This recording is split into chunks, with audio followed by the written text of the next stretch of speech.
Me and my daughter were eating breakfast when she started falling asleep at the table. Is it the phone keeping you awake all night? I asked. Nicole sighed. No, Mom. I got a weekend job at Romano's. The shifts are from 6 p.m. to 2 a.m., remember? I was proud of her, until 3 days later when I saw $4,000 had been deposited into her checking account. Nicole! I called her into the living room. Romano paid you $4,000? Her face went white, then red. Oh, that's not from work. It's from an essay contest that I won. That's amazing. Can I read it? They keep exclusive rights. I can't share it. She grabbed an apple and practically ran back to her room. That night at 1 a.m., I heard our garage door close. Nicole's car was gone. I texted asking where she was, and she responded that she was studying at Aaliyah's house for their calculus test.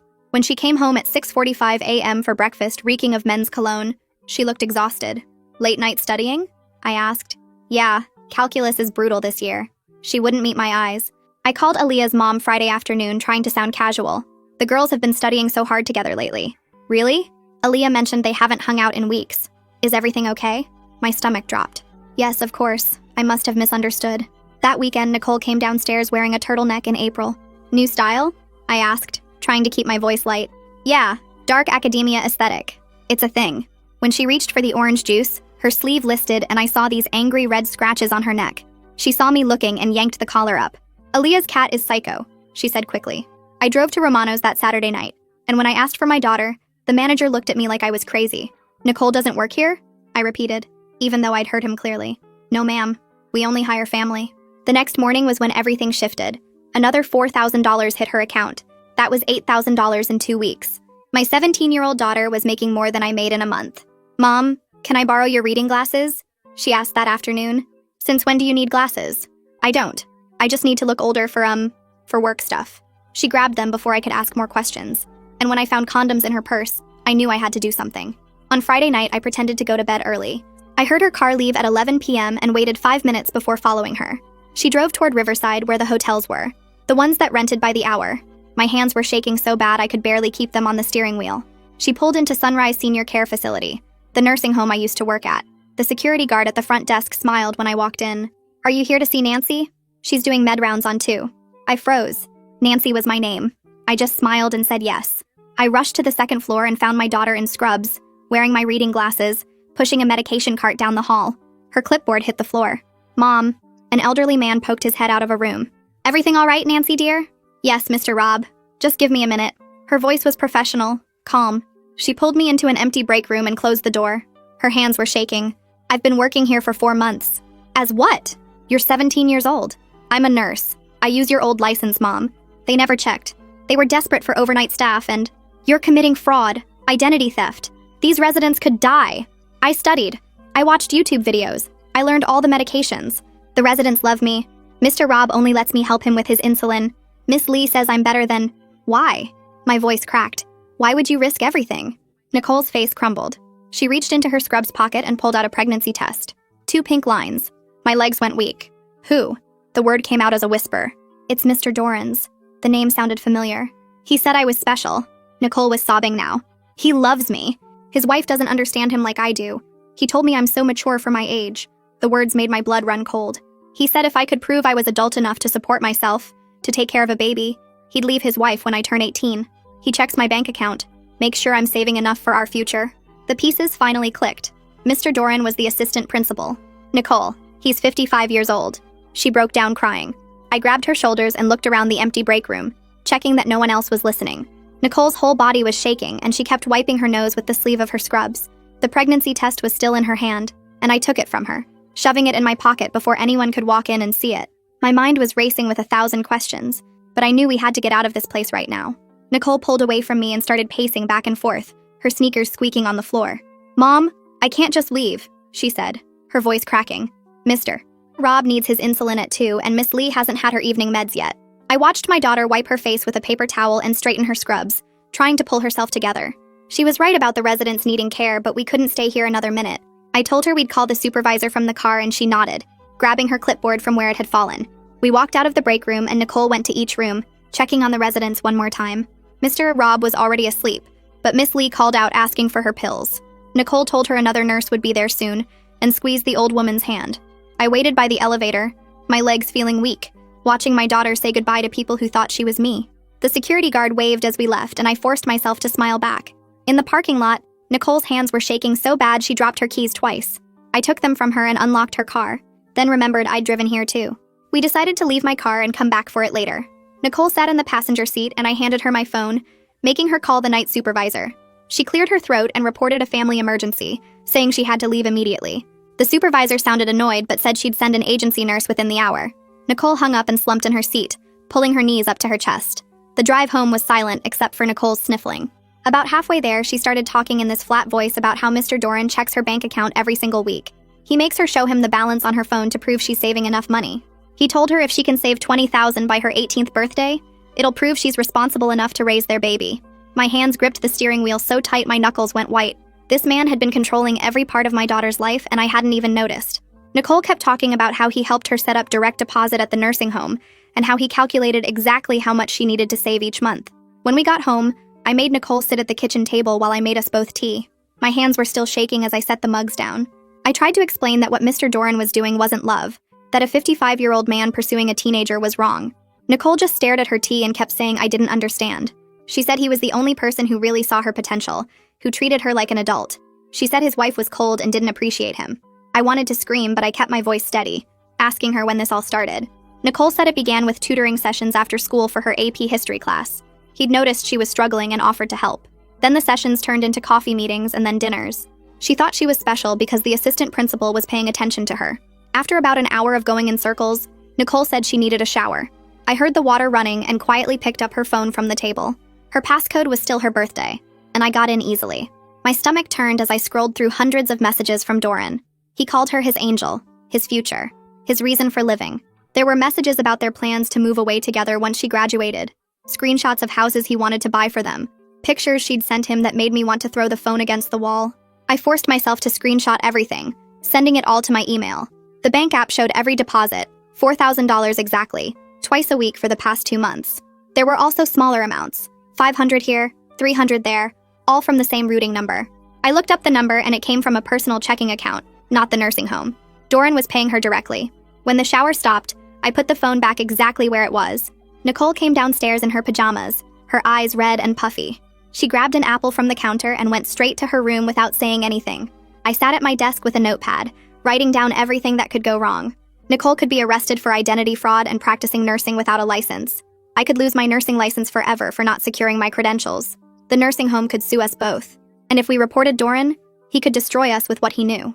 But if we didn't report him, he'd keep controlling my daughter.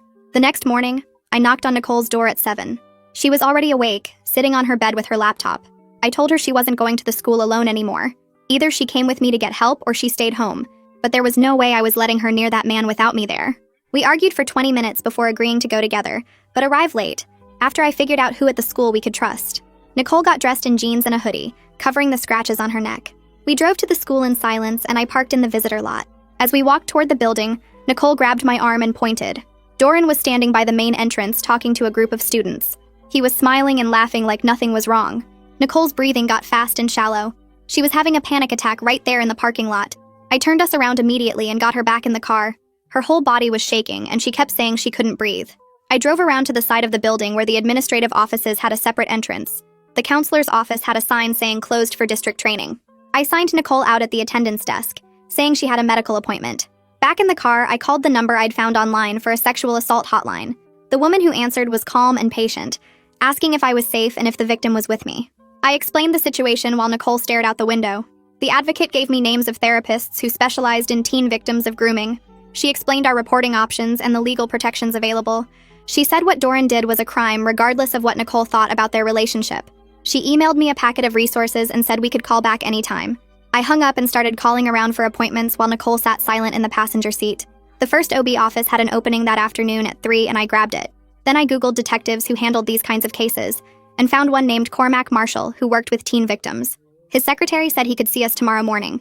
Between calls, I pulled out a notebook from my glove compartment and started writing down everything I could remember. When did the late night start? When did she first mention Romano's? When did the money start showing up? My hand was shaking, so bad I could barely read my own writing. Nicole watched me write and her face got paler with every line. We drove home in silence and she went straight to her room while I kept making calls. I left her phone on the kitchen counter where I could see it. Around 6 that evening, I heard the shower running upstairs. I was making dinner when I noticed her phone wasn't on the counter anymore. My stomach dropped. I ran upstairs and could hear her voice through the bathroom door even with the water running. She was talking fast and quiet, and I pressed my ear against the door. She was telling someone she'd meet them tomorrow after school. Her voice sounded weird, like she wasn't sure about what she was saying. The shower turned off and I backed away from the door. When she came out in her pajamas, I was standing there holding out my hand. She knew what I wanted and handed over the phone without a word. I checked the call log and saw she'd called a number I didn't recognize. But when I hit redial, it went straight to voicemail. Doran's voice on the recording made my skin crawl.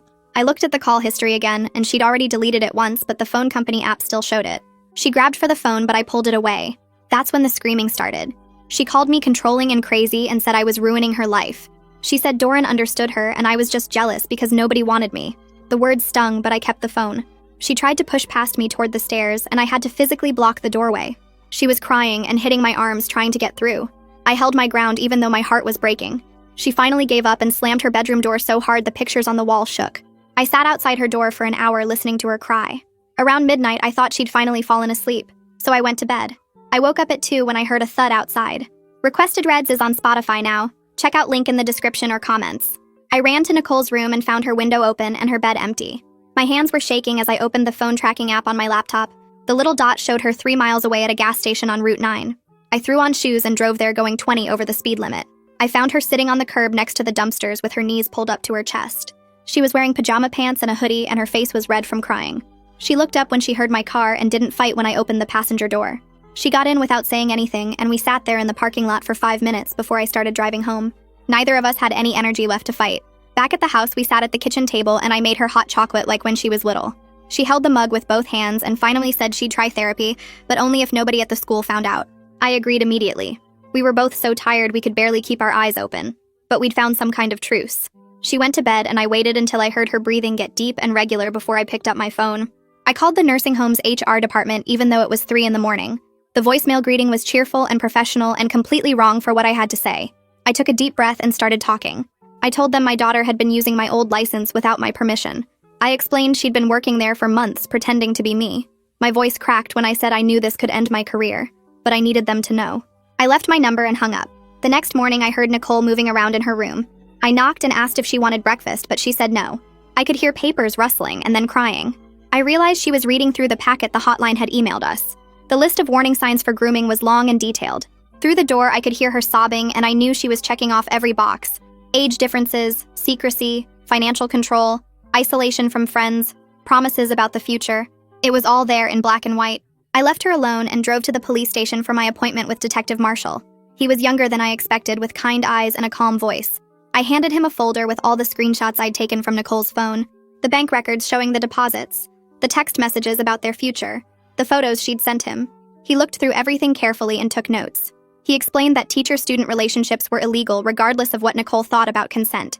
He said 17 was still a minor and Doran's position made it worse. He asked if Nicole would talk to him, and I said maybe, but not today. He gave me his card and said to call anytime. That afternoon, I drove Nicole to her OB appointment. Dr. Kim was gentle and professional and didn't judge. She did an exam and confirmed Nicole was 8 weeks pregnant.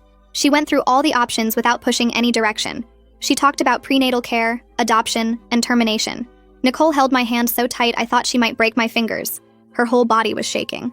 Dr. Kim gave us pamphlets and said to take time to think. She scheduled a follow-up for next week. We were walking to the car when my phone rang. Chelsea Chavez from the nursing home's HR department sounded panicked. She wanted to meet immediately and kept saying words like liability and investigation and vetting process. She asked if I could come in tomorrow morning. She said she was worried about the residents and needed to know exactly what happened. I said yes and hung up. Nicole looked at me and I could see she understood what that call meant. Everything was falling apart, but at least the truth was finally coming out. That evening I found Nicole at the kitchen table with papers spread everywhere, going through a checklist the hotline had sent about relationship warning signs. She was marking boxes with a red pen, her hand shaking as she checked off love bombing, isolation from friends, age gap minimization, future promises, financial monitoring, secrecy demands, and making her prove her maturity. When she finished, she had marked 23 out of 25 boxes, and she pushed the paper toward me with tears running down her face. The next morning, the school called and asked me to come in immediately. Melinda Goodwin, the counselor, was waiting in her office with a concerned look and a notepad. She said Nicole had missed too many days and teachers were worried, so I took a deep breath and told her everything about Doran, the pregnancy, the grooming, and watched her face go pale. She started writing fast, explaining she was a mandated reporter and had to file this immediately, but promised she would protect Nicole during the investigation. 3 days later, a flower delivery truck pulled up to our house and the driver left a huge bouquet on our porch with no card attached. Nicole saw them through the window and went white because she recognized Doran's handwriting on the envelope tucked between the roses. Her whole body started shaking, and she kept saying he knew she wasn't at the school. He was watching us. He knew where we lived. I threw the flowers in the trash and called the lawyer Detective Marshall had recommended. Tyrone Ainsworth met with us that afternoon in his downtown office and went through our legal situation carefully. He said we needed to cooperate with all investigations, but Nicole had to stop any work at the nursing home immediately. No more shifts even to say goodbye. He explained our legal exposure was serious with the identity fraud, but Nicole's age and the grooming situation would work in our favor with prosecutors. That night, Nicole sat on her bed with her phone in her hands for an hour, typing and deleting messages to Doran. She finally wrote that she needed space to think about everything, and stared at the send button for 20 minutes before putting the phone down without sending it. It was the first time since this started that she hadn't responded to him right away. 2 days later, Melinda Goodwin called to tell me Doran had been placed on administrative leave while they investigated, and rumors were already spreading through the school about him and a student. I felt relief that he was away from the kids, but also dread about what would happen when people found out it was Nicole. The next Monday, Nicole tried going back to classes, but lasted only 2 hours. She kept texting me from the bathroom that she could hear whispers in every hallway about Doran and some girl, theories about who it might be, jokes about teachers' pets. She said she wanted to drop out and never go back, and I could feel how alone she was in that building. I had to meet with Chelsea at the nursing home that Wednesday morning for the HR investigation. She admitted they had never properly verified credentials when they hired Nicole because they were so desperate for night staff, and now they were proposing an internal review of everyone. I insisted they needed to be transparent about resident safety during Nicole's shifts, and she agreed to audit all the care records and medication logs from the past 4 months. Nicole's first therapy appointment with Sinead Rawlings was that Friday afternoon. I drove her there and waited in the car for the full hour, watching the clock and hoping this would help. When she came out, her eyes were red and puffy, but something in her posture seemed lighter, like she had put down a heavy bag she'd been carrying. Sinead had focused on establishing safety and helping Nicole process the grief for the relationship she thought she had versus what it really was. Detective Marshall called that evening to update us on the investigation. He said they were seeking a search warrant for Doran's electronic devices, including his school computer, personal laptop, and phone. He recommended we file for a temporary restraining order immediately because the digital evidence would take time to process, but we needed protection now. The paperwork for the restraining order was thick and detailed, requiring dates and times and specific incidents. Nicole and I spent hours going through her phone together, documenting every text, every meeting, every gift, every promise he had made about their future. She had to write out how the relationship started, that first time in his office when she was upset about a failing grade and he comforted her. Reading her words made me sick, but I kept my face calm for her sake. Tyrone filed the emergency order the next morning and got us a hearing date for the following week. Nicole was getting more anxious about facing Doran in court, but Sinead was helping her prepare mentally for seeing him again. The investigation was moving faster than any of us expected, with the school district taking it seriously once Melinda's report hit their desks. More flowers showed up 2 days later, this time with a card that just said, "Thinking of you," in his handwriting, and we photographed everything before calling the police to document the contact attempt. Nicole was starting to see the pattern of control more clearly, how he would push boundaries and then act romantic to pull her back in. That evening, Nicole's phone buzzed while we were clearing dinner plates and her face went white when she read it. She handed me the phone without saying anything, and I saw Doran's name at the top of the message. He was threatening to call the police about the nursing home fraud if she didn't meet him tomorrow at the park. My hand started shaking as I read it 3 more times.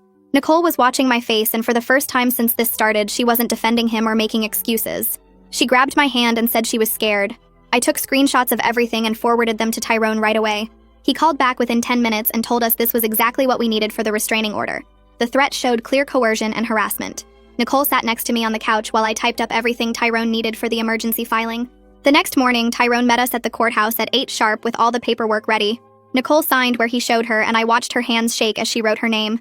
The clerk said we'd get a hearing date within the week and gave us temporary papers. Tyrone explained that Doran couldn't come within 500 feet of Nicole or contact her in any way. On the drive home, Nicole kept checking her phone even though Doran was blocked. She said she felt nervous about the court date and facing him. I told her we'd prepare with Sinead, and she nodded but kept biting her nails. 2 days later, Nicole went back to the school to take a makeup calculus test she'd missed. I waited in the parking lot and she texted me that she was heading to the office. 20 minutes later, she called me crying so hard I couldn't understand her. I ran into the building and found her hyperventilating in the bathroom. She managed to tell me that Doran's wife was in the office volunteering and had looked right at her. Nicole was convinced everyone would find out now. Her whole body was shaking and she couldn't catch her breath. I helped her to the car and she sobbed the whole way home. That afternoon, I called the school and told them Nicole couldn't come back right now. The principal understood and said they could arrange home instruction to keep her on track for graduation. I filled out the paperwork that same day, and they said a teacher would start coming to the house next week. The guilt hit me hard watching Nicole isolated from normal teenage life. She should be going to prom and hanging out with friends, not hiding at home.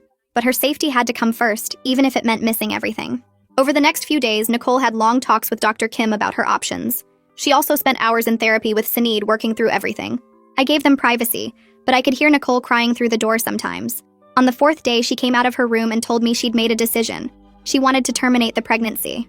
Her voice was steady, but I saw conflict in her eyes. She said she wasn't ready to be a mom and definitely not with his baby. Dr. Kim scheduled the appointment for the following week and went over everything with Nicole. I watched my daughter sign the consent forms with a steady hand, though her leg was bouncing under the table. That night, I went online and started pricing my grandmother's jewelry that I'd kept in the safe. The legal fees were adding up fast, and insurance wouldn't cover the procedure. I also listed some furniture we didn't really need. Nicole came downstairs and saw me taking photos of the dining room chairs. She started crying and apologizing for ruining everything. I held her while she sobbed about the money and the mess she'd made. The next morning in therapy, Nicole finally told Sanid the whole truth about how it started. She said the first time happened in Doran's office after school when she was crying about a bad grade. He had comforted her and told her she was special, and then things went further. Sanid helped her understand that being vulnerable didn't mean she consented to anything.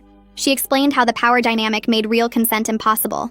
Nicole seemed to finally get it and cried for most of the session. Detective Marshall called that afternoon with an update on the investigation. He said Doran was denying everything, but they were waiting on digital forensics from his devices. The warrant had gone through and they'd seized his school computer and personal electronics. He stressed that Nicole's bank records showing the deposits and all her text messages were crucial evidence. He said the timeline would prove everything once they analyzed his devices. That night, Nicole woke up screaming from a nightmare and came to my room shaking. She sat on my bed for a long time before speaking. Then she told me about a hidden app on her phone with more evidence. She gave me the password but couldn't look at me while explaining what was in there. Her voice was barely a whisper when she said Doran made her send things. I opened the app with shaking hands and found dozens of messages I hadn't seen before. Doran talked constantly about their future together after she turned 18. He described the house they'd live in and the babies they'd have. There were photos too that he'd requested as proof of her love for him. The grooming evidence was overwhelming and I had to run to the bathroom to throw up. When I came back, Nicole was curled up in my bed crying and I held her until she fell asleep. The morning of the appointment came too fast and Nicole was sitting on her bed doing these breathing exercises where she counted to 4, held for 4, then let it out for 4. Sanid had taught her this to manage panic attacks and she was using it now while getting dressed. I made her toast even though she couldn't eat before the procedure, but she needed something normal to focus on besides what was coming. The clinic was 40 minutes away, and Nicole gripped my hand the whole drive, squeezing harder when we passed the high school. In the waiting room, she filled out the paperwork with steady hands while I watched other women coming and going, some alone, some with partners or mothers like me. Nicole squeezed my hand so hard when they called her name that I thought she might break my fingers, but I squeezed back just as hard. While she was in the procedure room, my phone rang, and it was Chelsea from the nursing home's HR department calling about their investigation. She explained they were putting in a whole new system where they'd verify every single credential with the state board before anyone could work a shift. She needed me to sign some cooperation agreements and said the nursing board was reviewing my case separately, but the home wasn't pressing charges since no residents were harmed. I agreed to everything, even though signing those papers felt like watching my career slip away forever. When they brought Nicole back to recovery, she was gripping my hand through the cramping, her face pale but determined not to cry. The nurse explained the aftercare while Nicole squeezed my fingers through each wave of pain. She didn't say much in the car ride home, just stared out the window. But when we got to the house, she looked lighter somehow, like a weight had lifted even through the physical pain. I called out sick for the next 2 days and turned off my phone except for checking it once an hour in case of emergencies. Nicole slept most of the first day while I sat in the chair by her bed bringing her heating pads and pain medicine every 4 hours. We watched old movies on my laptop, stuff we used to watch when she was little like The Princess Bride and Shrek, not talking about anything serious, just existing together in the quiet. On the second day, Nicole felt good enough to sit at the kitchen table, and that's when she took out her phone and started deleting things. She showed me as she deleted Doran's contact, then blocked 6 different numbers she thought might be him trying to reach her. She did it like some kind of ritual, pressing each delete button with purpose, taking back control one screen at a time. That same afternoon, an email popped up in her school account, and her face went white when she saw the sender. Doran had sent her a poem about their love being eternal, and how she'd understand when she was older that what they had was special. I grabbed the phone and forwarded it straight to Tyrone and Detective Marshall before Nicole could delete it in panic.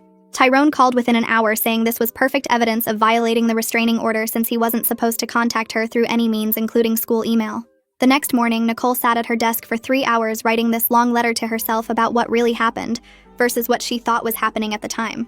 She wrote about how he made her feel special and was chosen but also scared and trapped, how she confused control with love because she didn't know better. She brought it to her therapy session that afternoon and read the whole thing to Sinead, crying through parts but pushing through to the end. Sinead said this was huge progress in processing the grief of losing not just the relationship, but her innocence about what love really means. 2 days later, Tyrone had us come to his office to prepare for the upcoming testimony, and he didn't sugarcoat how ugly it might get. He explained the defense would probably try to paint Nicole as a troubled teen who pursued a respected educator, maybe bring up the nursing home fraud to make her look like a habitual liar. Nicole practiced telling her story calmly, keeping to the facts about the office visits, the money, the pregnancy pressure, all while Tyrone threw harder and harder questions at her. She only broke down once when he asked if she'd encouraged the relationship, and I wanted to punch him even though I knew he was just preparing her. That weekend, we went grocery shopping at the store near the nursing home because everywhere else felt too close to the school people. Nicole was picking out apples when this old man touched her shoulder gently, and she turned to find Mr. Rob with a woman who must have been his daughter. Nicole's face crumpled and she started apologizing for lying to him, for pretending to be someone she wasn't, but Mr. Rob just patted her hand gently. He said he knew something was wrong because real nurses don't cry in the break room after giving insulin shots, but she took good care of him anyway. His daughter thanked Nicole for being gentle with her father even while dealing with whatever she was going through. We left the store quickly after that, but Nicole seemed relieved that at least one person from that mess didn't hate her. Monday morning, the school sent out an email blast with the most neutral statement possible about investigating a personnel matter and reminding everyone about appropriate boundaries. Within an hour, my phone was blowing up with texts from other parents asking if I knew what was going on. By lunch, social media was exploding with theories and accusations, some saying a teacher was sleeping with students, others claiming it was all lies for attention. I deleted our Facebook accounts, made our Instagram private, and told Nicole to stay off everything while this played out because the comments were getting vicious even without names being mentioned. That night, Nicole sat at her desk for 3 hours straight filling page after page in her journal. I could hear her pen scratching across the paper from the hallway. She wrote about how she thought it was love, but now she could see all the ways he controlled her. She kept crossing things out and starting over like she was trying to get the words exactly right. When she finally came downstairs, her eyes were red, but she seemed calmer somehow. She showed me one page where she'd written that she was scared to face him, but ready to tell the truth. The next morning, we drove to the courthouse in silence except for Nicole tapping her fingers on her knee. The waiting room had these hard plastic chairs that made my back hurt immediately. Through the glass doors, I could see Doran and his lawyer in another waiting area down the hall. My chest got so tight I thought I might throw up. Nicole grabbed my hand and squeezed it hard. She seemed steadier than I expected, which made me feel both proud and sad. When they called us into the courtroom, Nicole walked straight to the witness stand without looking at Doran once. The judge was this older woman with gray hair who looked tired already. Nicole started talking about how it all began with him calling her special and mature for her age. She explained how he made her get the nursing job to prove she could support herself and a baby. Her voice stayed clear and strong while she showed the judge all the text messages we'd printed out. She talked about the money he made her save and how he checked her bank account every week. The only time her voice shook was when she had to describe the first time in his office after school. She said he locked the door and told her this was their secret and that adults wouldn't understand their connection. The defense lawyer stood up and started asking about the nursing home fraud, trying to make Nicole look like a liar. He kept pushing about how she'd deceived elderly residents and stolen my identity for months. I bit down on my tongue so hard I tasted blood to keep from yelling at him. The judge cut him off and said they were here about the restraining order, not other matters.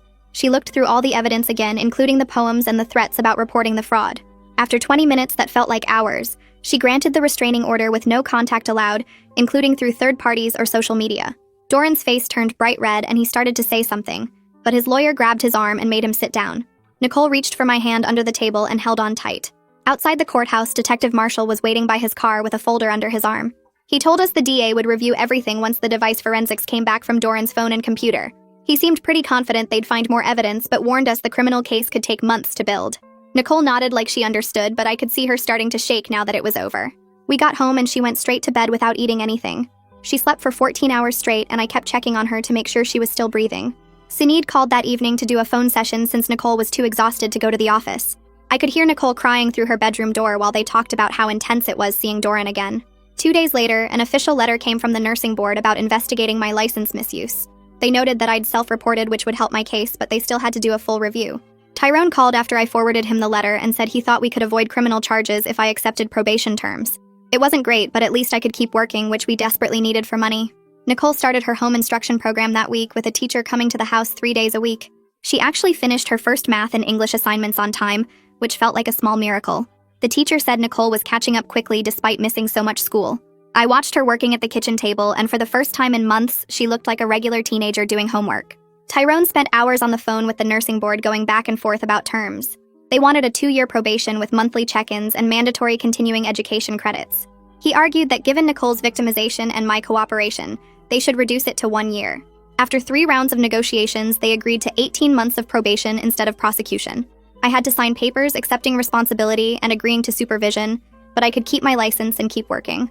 Nicole was sitting next to me when I signed, and she kept apologizing for ruining my career. I told her none of this was her fault, but I could see she didn't really believe me yet. That first night after signing the papers, Nicole actually slept past sunrise without waking up once. I heard her alarm go off at 7, and then the sound of her feet padding to the bathroom instead of the usual tossing and turning I'd gotten used to hearing through the walls. She came downstairs with her phone in her hand and showed me a text she'd typed to Aaliyah, admitting she'd been lying about studying together and apologizing for using her as an excuse. Her thumb hovered over the send button for a few seconds before she pressed it. Within minutes, Aaliyah texted back with 3 heart emojis and asked if she could drop off the homework Nicole had been missing. Nicole smiled for real for the first time in weeks. 2 days later, Chelsea called from the nursing home while I was making lunch. She explained they'd brought in an outside auditing firm to verify every single employee's credentials and implemented a new system requiring 2 forms of ID verification plus direct confirmation with licensing boards. She mentioned that during the audit, several residents had asked about me, especially Mr. Rob, who wanted to make sure I was doing okay after my family emergency. I told her to thank him for his concern and hung up feeling guilty about the deception, even though it wasn't really my fault. Nicole spent that afternoon going through her phone, deleting things. I watched her remove the calculator app that wasn't really a calculator, but opened to a hidden photo vault when you typed in a special code. She showed me as she deleted every single photo and message stored there, then uninstalled the app completely. She created a new email address with just her first and middle name, no numbers or weird symbols, and started fresh with a new Instagram account that was set to private. The 2-week checkup with Dr. Kim came faster than expected. Nicole sat on the exam table swinging her legs while the doctor checked her over and confirmed she was healing well physically. Nicole asked about birth control options, and we spent 20 minutes discussing different methods and what would work best for her body and lifestyle. She chose the implant because she wouldn't have to remember to take anything daily, and Dr. Kim scheduled her to come back once her body had fully recovered. That Thursday's therapy session with Sinead was different from the others. Nicole sat up straight instead of curling into herself, and when Sinead asked her to describe what happened with Doran, Nicole said the word grooming, without immediately adding that maybe she'd led him on, or that she should have known better. Sinead's face lit up, and she told Nicole this was huge progress, that being able to name what happened without taking blame was a major breakthrough. I could see Nicole's shoulders relax like a weight had lifted. I spent the weekend writing my reflective statement for the nursing board, explaining how Nicole had accessed my old license without my knowledge, while acknowledging I should have secured my credentials better. I detailed the circumstances that led to the situation, and accepted responsibility for the lapse in safeguarding my professional documents. Monday morning, I submitted it along with all the required documentation, and by Wednesday, they'd approved my probation terms, allowing me to keep my license with monthly supervision check-ins. 3 weeks after the restraining order hearing, Nicole felt ready to try going back to the school for morning classes. Melinda had worked with the administration to create a safety plan that included Nicole parking in the staff lot near the main office, using specific hallways to avoid Doran's usual areas, even though he was still on leave and having permission to leave any class if she felt overwhelmed. Her first day back, she texted me every hour letting me know she was okay. A few teachers who knew the situation quietly checked on her between classes, and one moved her seat closer to the door without making a big deal about it. By the end of the week, she was managing 3 morning classes and keeping up with the afternoon work through her home instructor. Time moved differently after that, some days crawling and others flying by. 3 months after that terrible night at the nursing home when everything came crashing down, Nicole and I sat at our kitchen table eating scrambled eggs and toast. She was telling me about her calculus homework without any lies underneath the words. Detective Marshall had called the previous week to update us that the forensic analysis of Doran's devices had uncovered extensive evidence, including messages to other students over the years, though Nicole's case was the most severe. The DA was building a strong criminal case with multiple charges, including sexual assault of a minor and abuse of position of authority. Nicole was eating actual meals again instead of picking at her food, and she'd gained back most of the weight she'd lost during those months of secrets. Her phone buzzed with a text from Aaliyah about their weekend plans to see a movie. Real plans this time with no lies needed. Our home felt safe again, even though we both carried scars from everything that had happened. Nicole was getting stronger every day, learning to trust herself again and rebuilding her life piece by piece. All right, friends, that's a wrap for this story. I hope it left you smiling as much as it did me. Stick around, I've always got more heartwarming moments to share.